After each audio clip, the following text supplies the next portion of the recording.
Capítulo 4. El clima emocional. Hola Pedro, me ha contado tu madre que hoy empezabas la universidad, aunque me habías escrito que te daba flojera empezar, y lo entiendo, ya que es pleno verano y cuesta dejar las playas y la buena vida. Te comenté que la vida universitaria era una de las etapas más bonitas de la vida y sé que cuando pase un poquito más el tiempo tú dirás lo mismo. Bueno, como te prometí, hoy quería hablarte del clima emocional. ¿Qué es esto del clima emocional? Es algo muy sencillo de definir, pero a veces es muy difícil de ser consciente de lo necesario que es. Como todas las cosas en este mundo, de lo más sencillo, lo más obvio, es justo aquello de lo que menos nos damos cuenta. El clima emocional sería todo aquello que el terapeuta debe brindar al paciente para que éste se sienta acogido, confiado, aceptado, querido, y desde esto pueda abrirse y trabajar sus heridas, sus conflictos o sus problemas.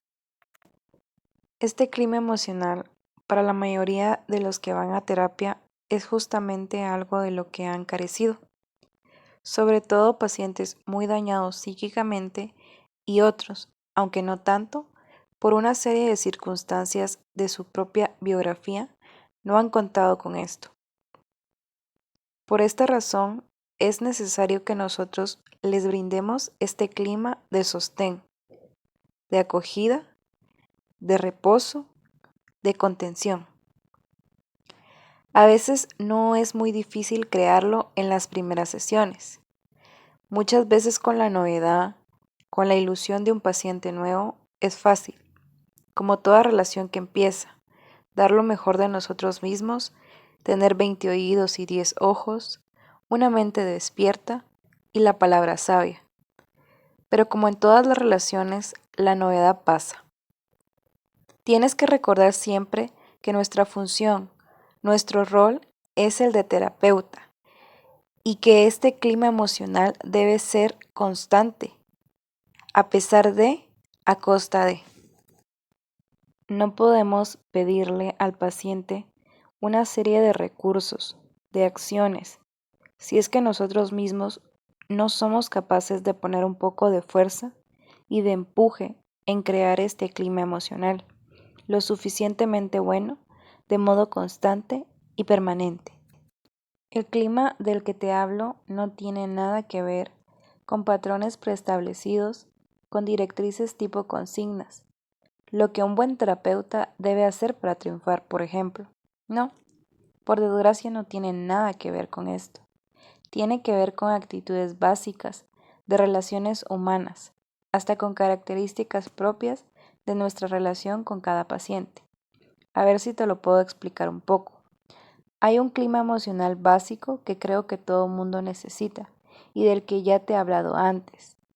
Crear el ambiente necesario para que el paciente se sienta aceptado a pesar de sus vergüenzas, entendido a pesar de su confusión.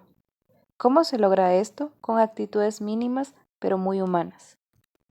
Con una escucha atenta. La gente muchas veces me dice que tengo muy buena memoria, ya que generalmente no apunto las sesiones, y me pregunta que cómo hago para acordarme. Simplemente escucho, es mi respuesta. Con esto no quiero decir que no esté bien apuntar lo que dicen los pacientes. Creo que cada uno debe tener sus propios medios de retener lo que escucha. Lo que sí creo que es importante es que muchas veces se deja de mirar al paciente, de acompañarlo con nuestra atención, por tratar de transcribir casi de modo literal lo que nos está diciendo. Lo importante no es tener escrito exactamente lo que se nos va diciendo, sino conceptos, relaciones, asociaciones con palabras anteriormente dichas. Pero lo más importante es que él se sienta cómodo con nuestra atención y dedicación a su discurso. El clima emocional partiría en este caso de poder transmitirle la sensación de que nos importa lo que dice y cómo se siente cuando lo dice, y el poder interrumpir inclusive su discurso, para preguntarle sobre algo que hemos observado. Otra de las condiciones básicas para establecer este clima emocional sería la de que una vez que el paciente llama a nuestra puerta y lo hagamos pasar, seamos plenamente conscientes de que ese momento, ese espacio nuestro, ese tiempo es para él. Pero tía, me dirás, eso es algo lógico. Sí sé que lo es, pero aunque no lo creas, muchas veces no sucede así. Existen lo que llamamos interferencias internas e interferencias externas. Déjame aclararte. Interferencias externas serían todas aquellas que vienen producidas por personas ajenas a nosotros dos, terapeuta y paciente. Que alguien abra la puerta, que llamen por teléfono, por ejemplo. Un paciente merece toda nuestra atención y esta atención no puede ser compartida con otras personas. Sé que hay colegas que tienen el teléfono dentro del despacho y atienden a las llamadas. ¿Qué quieres que te diga? No me parece bien. Es muy difícil el momento, aunque sea un momento bueno, cuando se abre uno ante el otro, cuando se escucha lo que el otro nos dice, para que seamos interrumpidos por una llamada telefónica, y aunque el paciente no le moleste, no se debe hacer. Por respeto a él, a sus momentos, a sus tiempos, por brindarle la sensación de que al menos en ese momento estamos con él. Y a las personas que llaman también les estamos enseñando algo, que se llama tolerancia a la espera, a la angustia o a la frustración. Es parte de ser terapeutas, a no ser que sea un caso gravísimo de urgencia. Toda persona puede esperar 45 minutos a que le devuelvan la llamada, y ese tiempo también es necesario para aprender y respetar el sitio de los otros, la espera. A veces sucede que como no somos omnipotentes, no podemos, por más que queremos, controlarlo todo. Es decir, algunas veces sabemos que nos llamarán con urgencia o que tendremos que atender a la puerta. Si esto no se puede solucionar, es mejor avisarle por anticipado que tal vez tengamos que interrumpir la sesión por un momento o que tocarán a la puerta y tendremos que salir por unos minutos. Así el paciente se irá preparando internamente a esa interferencia y se acomodará de acuerdo a cómo se estructure mejor.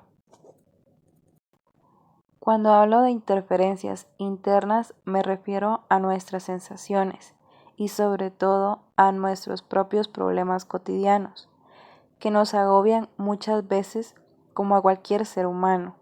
Un terapeuta debe ser capaz, en lo posible, de poder dejar fuera del despacho, una vez que entra el paciente, su mundo externo. El paciente tiene derecho a ese tiempo con nosotros y a una escucha atenta y completa. Es cierto que al inicio de la práctica, esto muchas veces no es fácil.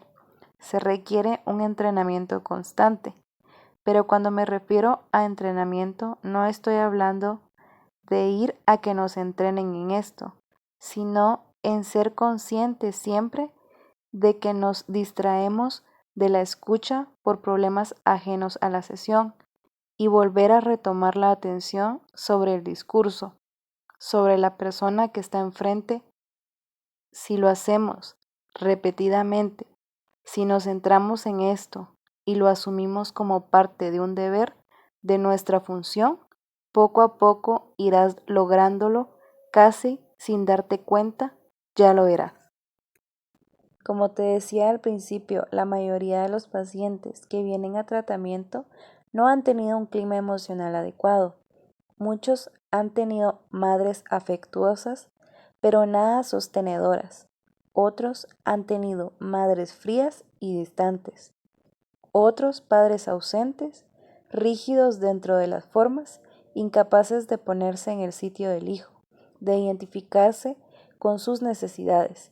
De ahí la importancia de nuestro hacer y ser, de convertirnos y asumir ese papel por un tiempo, de vislumbrar estas carencias y dar los soportes adecuados para que este paciente se pueda estructurar desde un sitio diferente al acostumbrado, al sitio que lo hizo enfermar. No todos pueden responder igual, ni todos responden. Muchas veces están tan acostumbrados a ser maltratados que un buen trato los angustia y los vuelve más agresivos, más intolerantes. No tengas miedo de esto, simplemente están probando si lo que muestras a nivel de tus actos y tus palabras es cierto, o es que eres una persona más de las muchas que dicen las cosas para hacer lo contrario como les pasó ya antes. El paciente no tiene que creer en ti ni en la terapia de primeras. Eres tú el que tiene que creer en ti y en lo que haces. El paciente no está para reforzarte si eres buen profesional o no, si sirves o si ayudas. Para eso está tu supervisor, tus maestros, tus colegas o tú mismo. El paciente está para ser escuchado y para ser él, con lo que él es en ese momento, y muchas veces no está en su mejor momento, ni en el más agradable. Pero como les digo a mis alumnos, si él estuviese mejor, ¿para qué vendría? Es necesario que les demos todo un soporte para que desde ahí puedan poco a poco ir dejando sus anteriores modos de funcionar y relacionarse. Y una vez que hayamos descubierto juntos otros nuevos, según sus estilos, puedan dejarlos y atreverse a probar los nuevos para luego integrarlos a ellos como partes de sí. Muchas veces este soporte se hace muy cansado o pesado, sobre todo cuando en el día son varios los que han venido muy mal y han necesitado soporte y contención extra del habitual, pero ellos tienen ese derecho y nosotros el deber de prestarlo, como si fueran únicos, siempre desde un principio de realidad, por supuesto, como si fueran los primeros del día. Ellos necesitan de nosotros la confianza en que ellos, aunque se sientan muy mal, podrán hacerlo, podrán salir de donde se encuentran. Es importante que el paciente sienta de nuestra parte que confiamos en sus recursos, aunque veamos que tienen muy pocos, y que confiamos en sus partes positivas, que por mal que uno se sienta o esté, siempre hay. Nuestra función es encontrarlas y hacerlas ver y desde ahí trabajar con ellos para un crecimiento menos doloroso, menos carenciado. Como ves, esto del clima emocional no es tan sencillo como parece, ya que casi están contenidas en él todas las pautas que son necesarias para un psicoterapeuta y la psicoterapia, pero también es difícil no salirse del camino y a veces somos más tolerantes con nosotros mismos y más intolerantes con los pacientes cuando debería ser al revés. Si les damos una relación humana diferente a la que han tenido durante muchos años, si impregnamos su inconsciente de un modelo de estar con el otro, de ser hacia el otro diferente al vivido, será más fácil para ellos aceptarse y vivir en el mundo que los rodea. Si por el contrario no les mostramos este modelo de relación y de hacer, haremos más difícil todo este aprendizaje y además les repetiremos patrones de relación que los han dañado.